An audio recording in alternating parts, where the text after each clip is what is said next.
Hello my friends and welcome back. Thank you very much for being with me again today. I do not like saying this because I don't like this expression, but I was forced into doing it, and I would say I told you so, or / I was right again. I don't think it was hard to figure this out, but I said it many times before. And what did I say? Because I say a lot of things. Well, I made a prediction, and the prediction was there will be NATO troops on the ground in Ukraine under different names, different terms. There will be troops, but they will be called trainers, advisors, inspectors, lovemaking, peacekeeping, beautiful people, just watcher, things like this. Euphemistic names. They will be troops. Here you have it. And guess who's gonna jump first on this?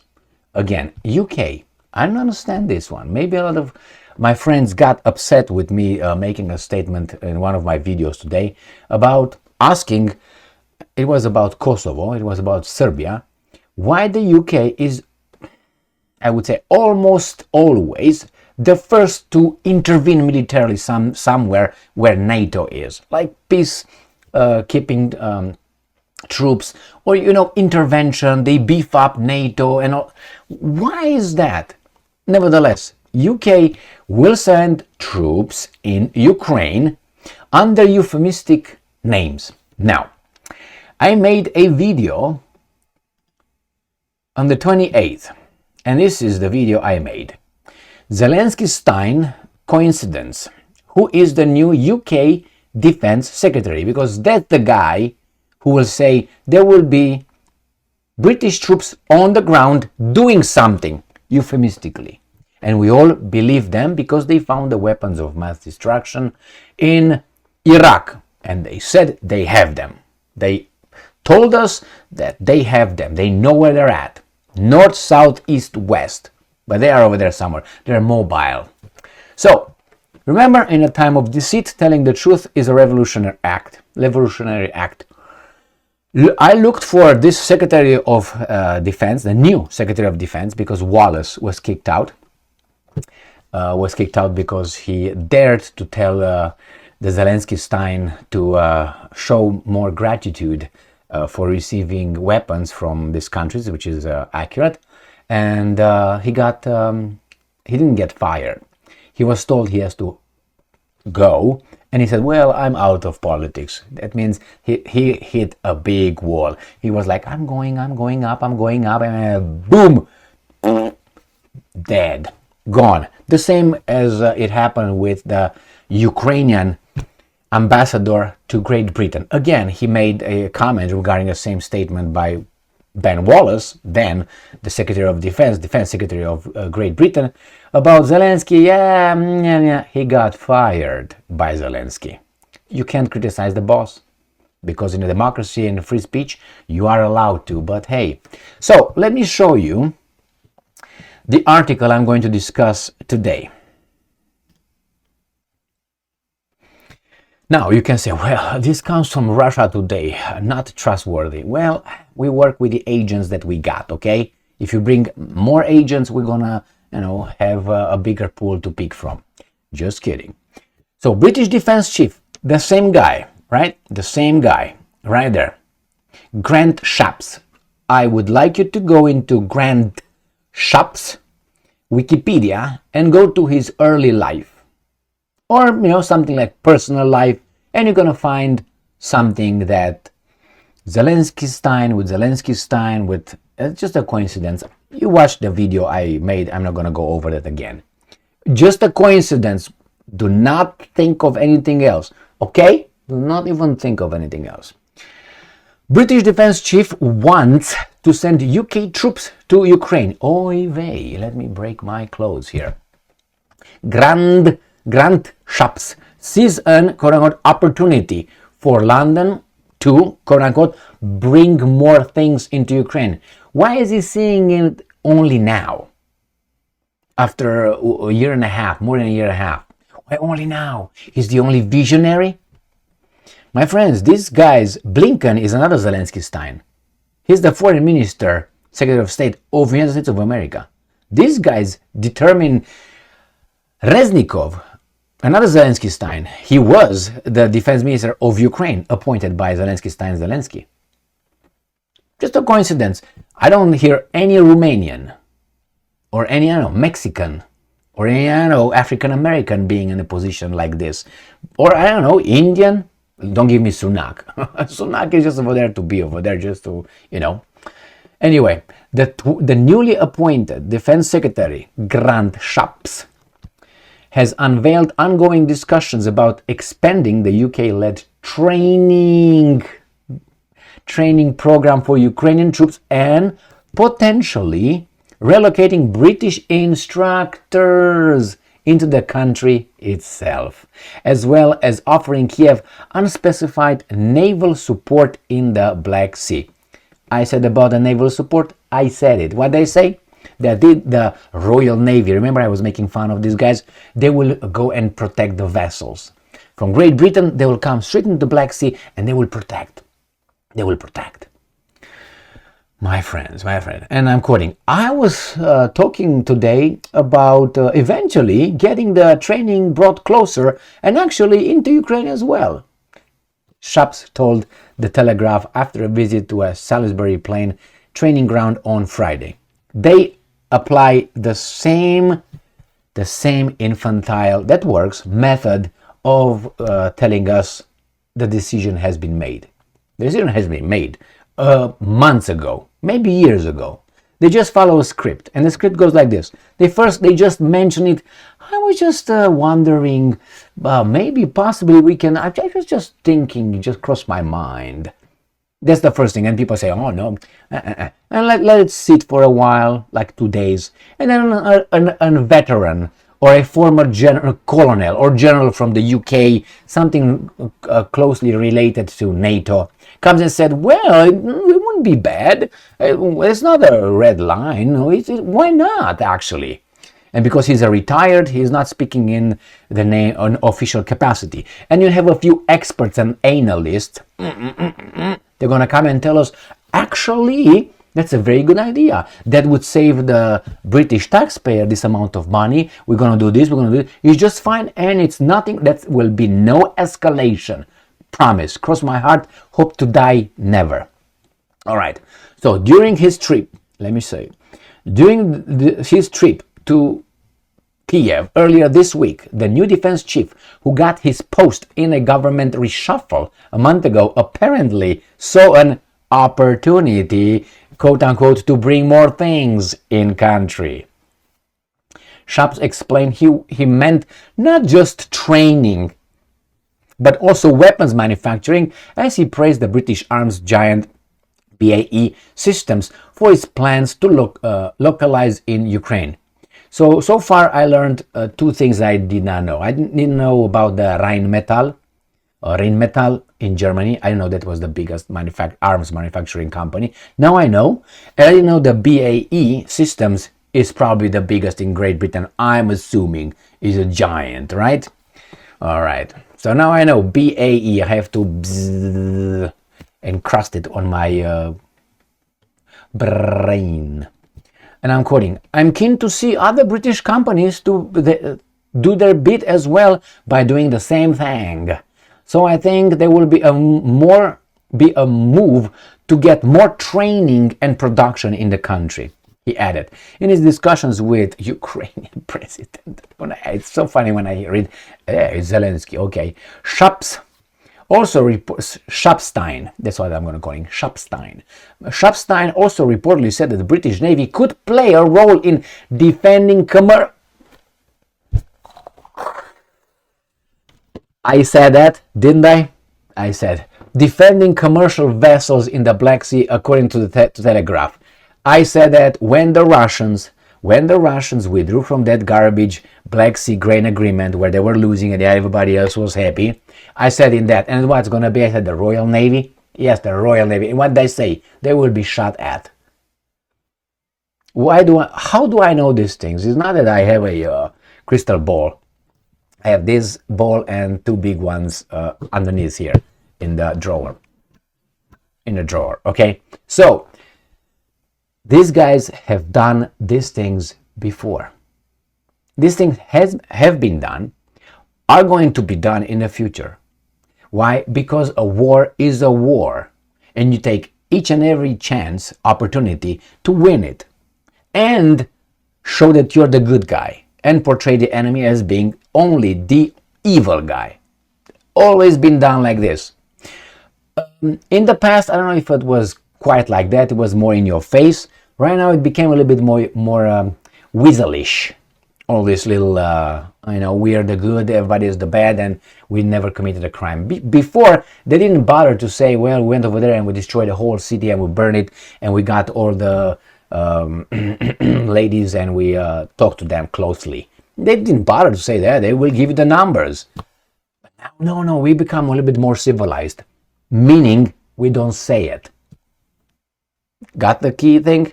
My omission? That doesn't mean they don't do it. Anyway, it says here, I'm quoting this weasel again, Shapstein. So Shapstein says right here, just because Britain is a naval nation, it has to intervene. This is the logic of this Shapstein. Why? Because he knows idiots will not catch that.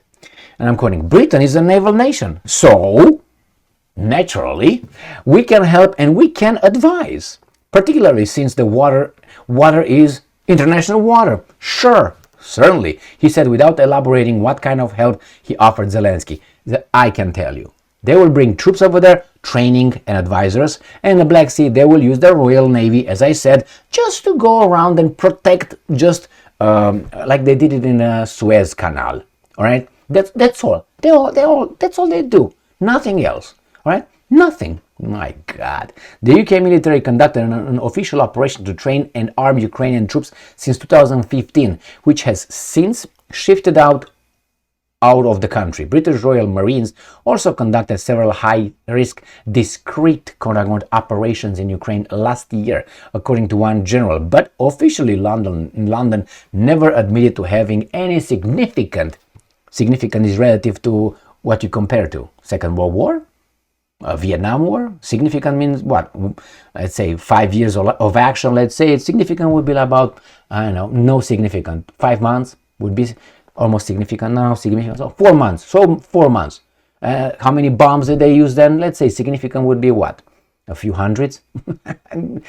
Relative to what? Always put it in the certain kind of context. When I say, no significant, having any significant in the country after the conflict with Russia escalated in 2022. However, several classified US military documents that leaked online earlier this year suggested that some 50 British special operatives were still active in Ukraine. There are more than 50. I have a balls feeling. I will change it from gut feeling to balls feelings, okay? I have to make my own thing here. Now, the open deployment of British military personnel would be yet another escalation. No, it won't. No, it won't. Because they say so. After the UK became the first NATO country to supply Kiev with depleted uranium shells, as well as long-range cruise missiles, again, they were the first, which Ukraine has since repeatedly used in attacks against Russia's infrastructure. Tra-la, woo-woo-woo. Okay. So, they tell us here what the Brits did in the past with attacking the Kerch Bridge, the headquarters of the Black Sea Russian fleet over there, headquarters, and blah, blah, blah. Now, it's easy, my friends. The only thing is you get to learn these things. You have to read. You have to look into them. Look at the books, books. Those books, they have the information from the past. Certain things were not as weasel like right now. You still get the information. Some of them even brag about how they fooled the other ones in doing this and doing that, and how they violated the Geneva Convention and nothing happened to them. Remember this, Harry Truman, the former US President of America, he dropped 2 atomic bombs on 2 cities. You can tell me whatever you want. There were military infrastructure, there were cities, atomic bomb city. Again, scale. Relative to what? They destroyed civilians. Those were war crimes. Take them however, why they were war crimes. Imagine that Putin would drop 2 atomic bombs, not nuclear, just atomic. Okay, all right. So they use a different kind of explosive over there, and they use it over there, and they destroy. Let's say, I hope that doesn't happen. It's just a I know, a mental process here. It's an example, and he destroys, let's say, Kiev and let's say Lviv, so they take care of the Poles. Just kidding. If he does that, how do you think that will be called? He can say whatever he wants. We destroyed the Ukrainians having a British nuclear weapon over there. They can say we destroyed, I don't know, the US armies being over there, like 2 million US army being in Lviv. Nobody will care. They will call it war crime. But somehow Truman, so if they use that, they will use it in the future if necessary. And necessary is something, again, something relative. If I feel threatened, which again, it's something subjective. I can feel threatened by this mouse, motherfucker, and I'm going to beat it up because I feel threatened. The same with these scaredy cats in our societies. If they feel threatened and the common good, they will try to put pressure on all of us to go to their low-level standard and do what they want. Stay in the basement with masks on alone, or drive a car alone with the masks on. Just order on Amazon all day. Don't go and do your own shopping. Have some other crazies do your shopping for you. Because somehow those guys will not be infected. Demand everybody gets all kind of shit in themselves and so on, and keep your mouth shut. Now those guys, that level, if it's in a democracy, they will change the whole society because they will outvote us. Why? Because they're more numerous than us. Always idiots and cowards were the great majority in any society. That's why courage is a virtue, because you rarely find it. Otherwise, it would be stupidity a virtue. But no, stupidity is omnipresent. You find it here, you find it there, you find it everywhere. That's why it's not a virtue. That's why gold is valuable and, I don't know, not shit. Because shit, you find it wherever. I can give you some shit soon if you want. But gold, I don't think so. Anyway, my friends, just read. And if you did that, then you know exactly what's going to happen. They're going to use the same methods. Remember Pablo Picasso, the artist that I don't like.